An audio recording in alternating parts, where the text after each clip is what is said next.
Now then, it's Burnsy, and welcome to our regular Curiosity podcast, the CuriosityCast. Every episode, we're taking questions asked by the members of the public in Hull and try to get them the best answers from the very best brains in the city of Hull. Not all questions are about Hull. They can be about whatever you want to discover. This episode, because we've had loads of questions inquiring about the deep, we're joined by a member of the Deep's Aquarist team, and I'll be checking that in a minute, Shoshana Levine. Apparently, there's no apparently about it. She's a sea turtle and jellyfish expert. Never met one of those before, but she also knows loads of other stuff, so she's the perfect guest. And I suppose the first question is, Shoshana, how do you pronounce aquarist? Have I got that right? Yeah. That works. I say aquarist, but that's my American showing. Okay. Well, we'll go with the Atlantic divide on that. I'll go with you, and I'll never use the word again. So I've got to ask. This is my question. Nobody else's on the Curiosity Cast. How the heck do you become a sea turtle and jellyfish expert? Was it a long-held ambition?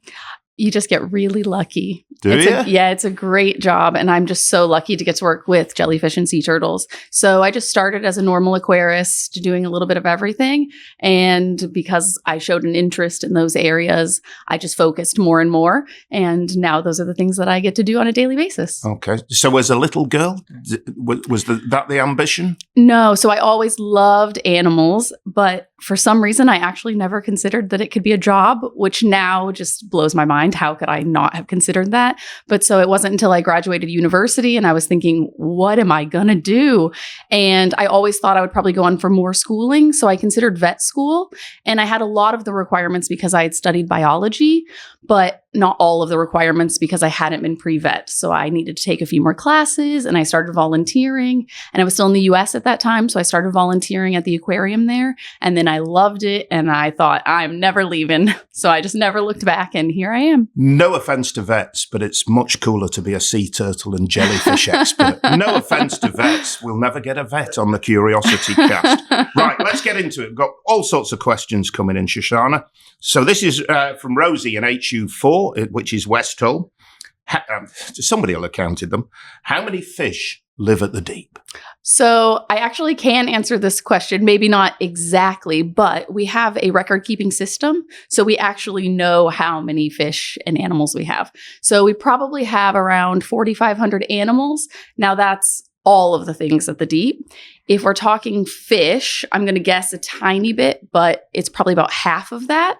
And then if you consider all the things that are aquatic, so if we start adding things like jellyfish and sea stars, it's probably going to be almost all of that number.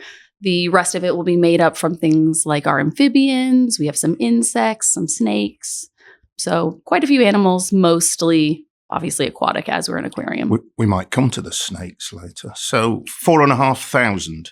Roughly. Yes. So is there somebody with a brown coat and a clipboard goes out and says, right. You laugh about that. Mavis is here. Right. Oh, there is. Actually, we do census counts a couple times a year, usually one dedicated big census. And then as we go, we'll keep track as well. So we will literally take counters. And for some of the habitats where there are lots of fish moving around, we have to do several counts over and over and over and then average those out because everything just moves. Some of them are easy. We have 2 sea turtles. I see them every single day. So when it comes to the census, I can just go tick, tick, easy. What are they called? The sea turtles? Yeah. We have 2. We have Sensa and Mabouche. Sensa's full name is Sensa Becco, which actually means without beak in Italian. And then Mabouche is my mouth in French. So they came to us with those names. They're rescue turtles, and both of them are missing portions of their lower jaw. And so obviously their names are referenced to those injuries. Ouch. They've got a story. Sensa and Mabouche. Use your microphone, David. Yeah, have they been attacked, do you think? So there's no way to know 100% because obviously the injuries happened before they were rescued. But I did talk to the rescue center in Italy where they were rescued. And Mabouche was rescued at sea. They think probably hers some of it could be a long line, but also if you ever notice when you're there, she has a hump on her back from an injury. And that's probably from some kind of boating accident.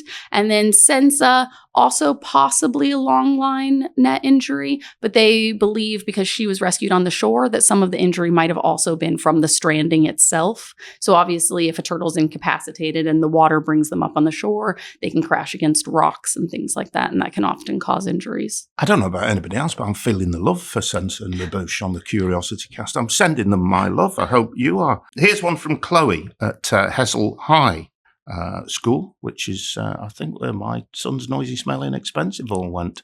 And thank you for that, Hessel High, for looking after him for a while. Why don't the sharks in the deep eat the other fish?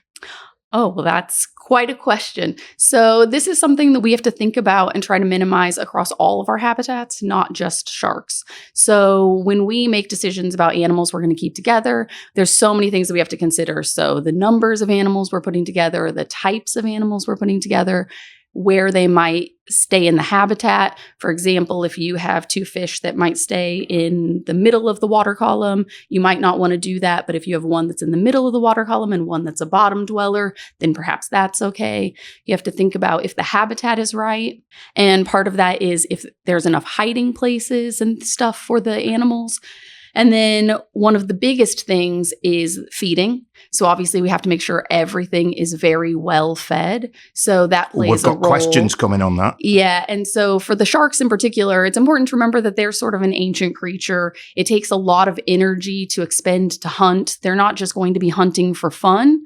So they're not, if we feed them well, then in theory, we're reducing that pressure for them to need to hunt because we're providing the food. So we're giving them an easy meal, basically. And I'm fascinated. Is this all done with, when you're planning all this, with human experience, or are you using computers and modeling, and what are you doing? So we might use the computer to do some research, say if it's a new species and we want to know, where their natural habitat would be, where we might find them, what they might eat, that kind of stuff. Because obviously you would never want to bring in an animal if you don't know how to care for it properly. So you might use the computer like that, but not usually for modeling and everything. Most of it's going to go off of experience. Again, thinking about how they're going to live and interact in the wild. We can rely on other zoos and aquariums. We really like to share information because obviously we're all after the same goal, which is just the best animal care that we can provide. Brilliant. And this is a supplementary from me to Chloe's question. Has a shark actually managed to eat any other fish? Is there a poor unfortunate? I can't say that it's never happened. Right. So obviously we do our best always to minimize those things, but at the end of the day, they're animals. It is food chain. And usually if something were to happen, it might be if, say, there was an old or an injured animal. I mean, you'll even get predation sometimes within the same species. What's predation?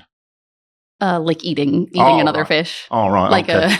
I was just, just because I'm presenting it, the curiosity, Predator, doesn't. Predator. Right. Okay. Thank you. It's an education, this, isn't it? Has it ever happened right in front of a gang of screaming school kids where a shark's suddenly eating something else? Or does it go at night time when nobody's there? Well, Dave wants to see the video, basically.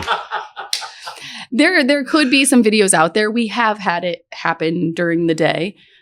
So I don't know if they have been ever put online by guests, but there will be some visitors out there that have seen it. Frantically Googling this. Yeah, I know you are. Anyway, shall we move to happier non-eating grounds? Though we do have some questions coming up, Shoshana, on eating. How many penguins live in Hull? This is coming from Penny, who lives in the city centre of Hull. So we have 15 penguins at the Deep. And as far as I know, we're the only ones that have penguins. It's Hull. It's Hull. I'm gonna say 15 in Hull, but I don't know. Like I said, I don't think anyone else in Hull has any penguins. You never know, do you? You never know.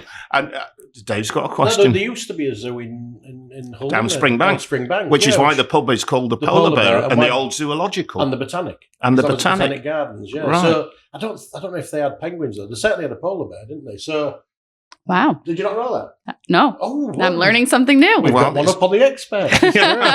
Can we retire now? Should we just go to the pub now on the Curiosity Cast?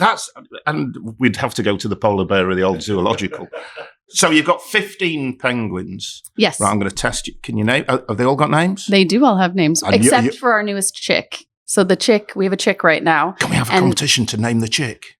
Oh, that's above my pay grade. Is it? Okay. I can't give you that. But we won't know if it's a boy or a girl until it gets older and it has its real feathers. And then we'll have to do a DNA test. Right. Okay. Fine. But the other 14 have all got names. Yes. And is it a rare thing for chicks to be? You've let her off the hook there, Dave. What are the names? You were going to make Let's see if she can do it. I was being. All of them? Oh. What's your favourite penguin name? My favorite? Because I quite like Censor and Mabouche for the sea turtles. Is it Percy the penguin? Or is it? No, we don't have a Percy. Well, there's the maybe chick's Shackleton? name. Shackleton. I don't know. That's a good name, right? Yeah, the explorer. Yeah. Okay. Well, we're exploring stuff on the Curiosity Cast with Shoshana Levine from the deep today. We're into your questions. Don't forget that you can send us questions on all sorts of subjects. If there's something you want to know, then do let us know. We sit and record this in the wonderful Hull Central Library.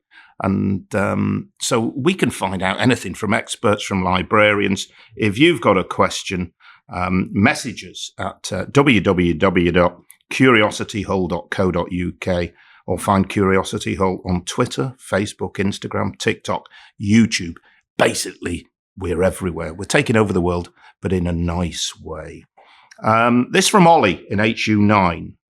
How deep is the Midnight Zone? It sounds like a late night DJ. Hi, this is Burnsy on the Midnight Zone. We're going with some funk. We're going with some soul. Get your groove on in the Midnight Soul. In the Midnight Zone. Hello to all you insomniacs out there. What's the Midnight Zone? So there's several layers of the ocean. So there's 5 layers. They all have super scientific names that are hard to pronounce that I'm not even going to try and probably can't remember all of them anyways. This is my disappointed face. I'm sorry. But if you start from the top, it's sort of the beginning is a reference just kind of how much light. So it's sunlight, twilight, midnight. So as you can see, as you go farther down, you're getting less and less light. So obviously the midnight zone is very dark. So that area is going to be about 1,000 to 4,000 meters. So pretty deep. Right. Okay. And who's down there? In the deep? Have you got a midnight zone? At the deep? Yeah. No. Oh, right. That's very, very deep. That is very, very deep. So the deepest probably our animals could dive would probably be the loggerheads. And I think they're going to probably reach maybe max of 300 meters. Right. So they're not even getting down there. We don't have leatherbacks, but as far as turtles go, leatherbacks could just touch the midnight zone. Some whales can dive that deep. So how deep's the deep? There's a question for you. How deep? That's a deep question. How deep is the deep? So our deepest. Deep, yeah. So our endless ocean habitat is 10 meters. Right. And that's our deepest one. Okay. So that's where you'll find the sea turtles, the main sharks. 1.5 of me, a strapping 6'2" and a bit. Presumably, if you tried to recreate the midnight zone, the pressure would be a problem. You have to recreate the pressure. Yeah, so the midnight zone is going to be very dark. It's going to be pretty cold. It's going to have a lot of pressure. To give you an idea, I might be a little bit wrong on this, but I think the Titanic is kind of at the top of the midnight zone. So if you think about how hard it is to get to the Titanic and the pressure and stuff for that, obviously not a lot of people are going to go see that wreck. So it's not an easy place. And the only light you're probably going to get is mostly from bioluminescence. So that's the light that would be made from some of the animals that would be in that zone. So you're not going to probably find a ton of stuff. I've just realised me converting meters to my height. If I was 10 meters, I'd be the world's tallest man. I wouldn't need a pole to win the pole vault. It would be the high jump. 10 meters is quite big, isn't it? Yeah, I did kind of wonder, but we moved on. So I was just sitting here being a little baffled. Nobody said I was bright. Right. Let's get to the cannibalism question from Eli in HU13, which is my manor in Hessel. How many fish do you need to feed all the fish in the deep? Do they eat each other? So I don't have an exact count, but I was doing food prep actually right before I came to record this. So on a big feed day, I'm going to take a little bit of a guess here. We're probably using a little over 100 big fish and then a lot of small fish. And then we'll supplement that with little shrimp and mosquito larvae and all sorts of different little things to feed all of the fish. Where do you get them? Do you go to the local fishmongers? So we usually order them from a supplier. We're looking for sustainable food types. So anything that's farmed, ideally, that kind of thing. So we're looking for good quality, sustainable food types.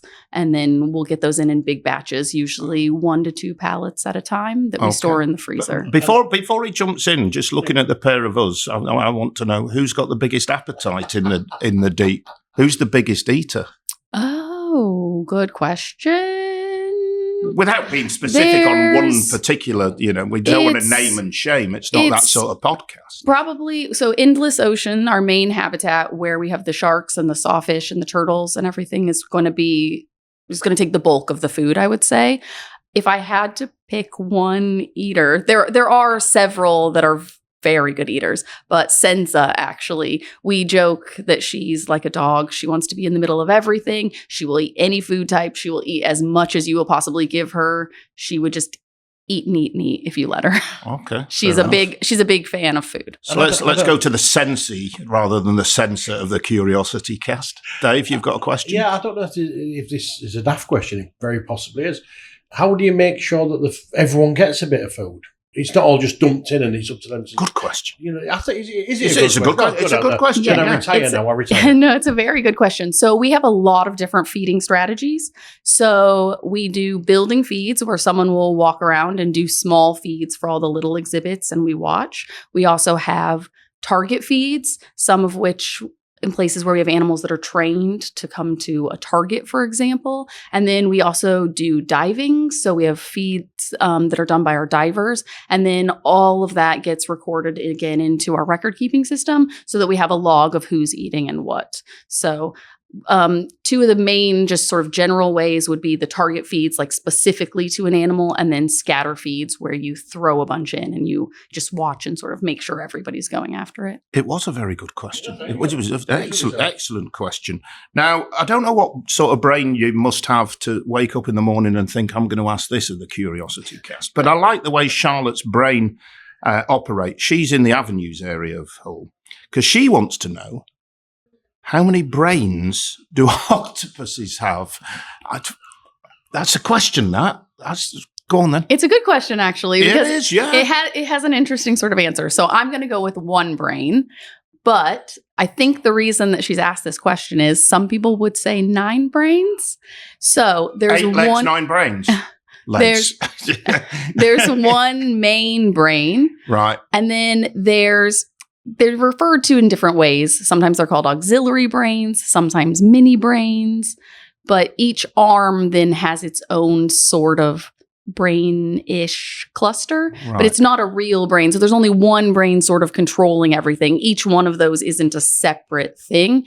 I don't remember who said it, but I read something somewhere once by a researcher that said something like 1 brain and 8 very clever arms. And that always stuck with me because I thought it was really funny and I liked it. So I'm Burnsy. I don't think I've got a brain because I called them legs and not arms. What do I know about octopuses? It's not octopuses, is it? Is it octopi? Or is it not? I think everybody just debates that. It's not wrong then, so octopuses. I don't think so. Okay. I think people constantly debate those. I'd have been out of here. They'd have been ejecting me from Hull Central Library for... Today, there's no daft questions. It's good. Some of them seem really daft and they're actually brilliant. Here's quite a romantic one. Jess has obviously got a bit of romance in her soul. She's in HU10 in Willoughby. Do any of the fish in the deep become couples? What a question that is. That's lovely. That is a lovely question. Unfortunately, monogamy in fish is very rare. So you will have fish obviously come together for reproduction, but you're not going to find long-term monogamous relationships really. We do have a wolf eel, and he's on his own, but wolf eels as a species will actually mate for life, which is pretty neat. But that, again, is rare. Most fish aren't going to mate for life. And then...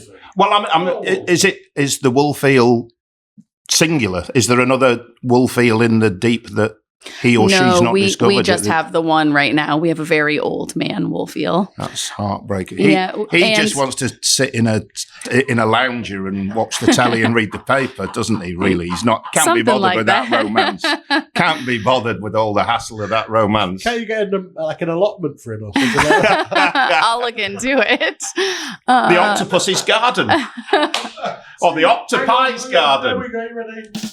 Thank you. And then obviously not fish, but we do have our penguins that pair up. And while they don't necessarily mate or pair for life, they do have long-term pairings. Do they? Right. That's a great question, Jess. Thank you. How many pints of water are in the deep, says Grace from Griffin Primary? Well, pints isn't usually a measure of that we would use, a unit of measurement that we would use, but we have about 3 million liters. So if we look on our favorite little Google, I can tell you what that would actually be. This is nice. Live research on the CuriosityCast here. Our guest today is Shoshana Levine, who is a sea turtle and jellyfish expert from the deep. I don't know about you, but me and producer Dave are really enjoying her company and her answers and everything like this. It's fascinating, this CuriosityCast. So we don't usually use pints as a unit of measurement, but our 3 million liters is approximately 5,280,000 pints. Okay. That's Sounds a lot. like It's my a lot lifetime of achievement. And how often is the water refreshed? Is it constantly refreshed, or so do you empty them out every Sunday? What do you know? No, so that's going to depend on each habitat. So it's going to be specific to the animals, the size, how much water we have available. We mix about 30,000 liters at a time. We do that probably about twice a week-ish, occasionally a little less, occasionally a little more, depending on what's going on. So we only have a certain amount of water, obviously, that we can use, but each habitat is going to have a different requirement. So obviously our main endless oceans habitat is probably going to get a backwash maybe once or twice a week. I'm not sure exactly. I'm not usually the one that takes care of that, but that's a huge water volume. So we're not going to be necessarily replacing tons of water there every single week. And then some of the smaller ones, though, say like the jellies, they need really good water quality. They have a much smaller system volume. So they're going to be getting water changes 3 times a week, sometimes even more, just because, again, the volume of water is going to be a lot less. Jellyfish is part of your expertise. How many jellyfish have you got? Because I'm very disappointed we've not got a jellyfish question, so I'm throwing one in. We have lots of jellyfish. So you've not named them? We do not name them. Part of the problem with that is that you also can't tell them apart. So while everything does have a number within our system, sometimes that's a group of things. So our moon jellies in, say, our first exhibit would all have one singular number as a group. Right. So we wouldn't be able to tell them apart one from the other. How many species of jellyfish are there, roughly? At the deep? Or we'll go for at the deep. Oh, let's see. We have 1, 2, 3, 4 right now, I think. 4 species. Excellent. There you go. We're going to move on because Leon, who's Bev Road in Hull, Bev Road, Newland Avenue area, HU6, says, have any of the fish been at the deep since it opened? So we've had some that have been there for a long time. I think our white tip reef sharks are our oldest, the ones that have been with us the longest. So I think they actually were with us since before the deep was officially open, because obviously they had to bring stuff in and grow some things up and get stuff ready before the aquarium was actually open. So I think they were in around 2001. And then our black rays and I think our sawfish have been near the beginning, maybe like 2002, 2003. The rays are beautiful, aren't they? Yes, the rays are so elegant in the way they move. The way they move through the water is amazing. Yeah. And if so, that's 20 odd years. Some of them have been with you. When a fish dies, does it just float to the surface? Natural causes, I mean. If it died of old age, what happens to it? Does it sink to the bottom? Is it eaten? Is there It depends, I suppose, on which animal that is. Most of the time, you're probably going to find it on the bottom. Oh. Did you have to make it sad? I was enjoying this. I'm just, it's curious isn't it? on the CuriosityCast. Cast. And Barry's died. So, I don't know what fish Barry is. I don't know. It'd be a bloater. Barracuda? Barry the Barracuda. If this fails, this CuriosityCast, we've got a job naming fish for life at the deep, which is if you've never been to the deep and never taken your kids or your grandkids, go. You buy a ticket. So you go once and that ticket lasts a year, which is, you're still doing that, aren't you? Oh, yeah. Bigging it up. Definitely. Come and see us. You're still doing it. Yeah, come see us. It's different every time. I think we've asked this question, but I'm gonna give a big shout out and a name check out. There you go, shout out to Molly at Kingswood Park Primary. Do you give all the fish names? I think we answered that earlier. So again, everything's going to have a number because it goes into a record system, but some of them do have names. Usually it's going to be if we either need to identify that animal for reasons, say, for example, recording feed records, maybe if we have a larger or a more charismatic animal, but not everything has a name. And sometimes they end up with kind of a name, but it's still more of an identifier. So might be something like two spot, something that tells you which one, or right hand ray based on the position where it would sit for feeding. I like that. So they're not all necessarily names. Right hand ray sounds like a pool hustler in a Chicago pool hall where you come from. So yeah, it's right hand ray. He'll take your money. Just watch out. This is the last question on this episode of the CuriosityCast. And thank you for all your questions. Don't forget you can send us questions at www.curiosityhull.co.uk or on all our socials. And Liam, I suspect, is a fan of Jaws. Liam's in HU4 in West Hull. Do the sharks ever attack the staff? I feel like sharks get a bad rap, man. I'm feeling bad for the sharks right now. So one thing to remember is when you say attack, it feels very malicious, like, and often when you're talking about animal bites, I feel like it's that way. You're thinking it's very malicious. So usually if an animal's going to bite someone, it's going to be for a specific reason. So it's going to be mistaken identity. They're going to be protecting territory, possibly protecting their young, feeling threatened for some reason. There's usually something behind it. They're not just going to maliciously attack a person. Mm-hmm. So it's just kind of important, I think, to think about that when you're thinking about our animals in particular. So our sharks are used to us. We have certain patterns and things that we do. We've sort of have different things in place with them. We recognize that we're going into their space. So that's very important. We are fully aware that we're entering their habitat and it's their space. We pay very close attention to all their behavior. So if they were giving us signs that they were unhappy, we would, potentially move away or not dive, for example. So we're always considering those things. How do you tell if a shark's unhappy? So you could look at their behavior. So things like if they had dropped fins and an arched back, for example, there are like behavioral signs that would let you know. It could just be if they were doing something unusual. So we do a risk assessment before every dive, and the supervisor for that dive, one of the things that they have to look at is there anything unusual? Is there anything going on with the animals? So if there was anything that we weren't sure about, we would consider all of that and discuss it and think about it before the dive. And then the other thing is, again, like we were talking about before, we're making sure that our animals are really well fed. So again, we're removing that pressure for them to need to hunt and to want to go look for food. It was a really good question from Liam, but I suspect I could be wrong. Liam might want to come and, in answer to his question, the answer is no. Then there is nobody. Right. We can't come to the deep and say, "Show us your shark bites." No. All right. Liam's very disappointed. Sorry Shoshana, to disappoint you. We are not disappointed in you. You've been an absolutely sparkling guest on the Curiosity. Thank you so much. Cast. All the best of everybody at the deep. It is really a wonderful facility and a great place to go if you're an adult, a child, a grandchild, or whatever. And thank you very much. We've never met a sea turtle and jellyfish expert, but we're so glad we did. So there you go. That's the sort of thing you can get on the CuriosityCast by asking questions. We can get all sorts of brainy people and experts and engaging people.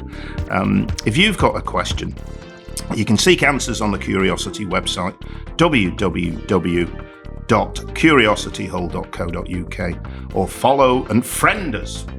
We don't want to feel lonely. Friend us on the socials where we are Curiosity Hull on all the main feeds. We'll be back very soon with more quality answers to whatever question you'd like to ask. Thank you for your company.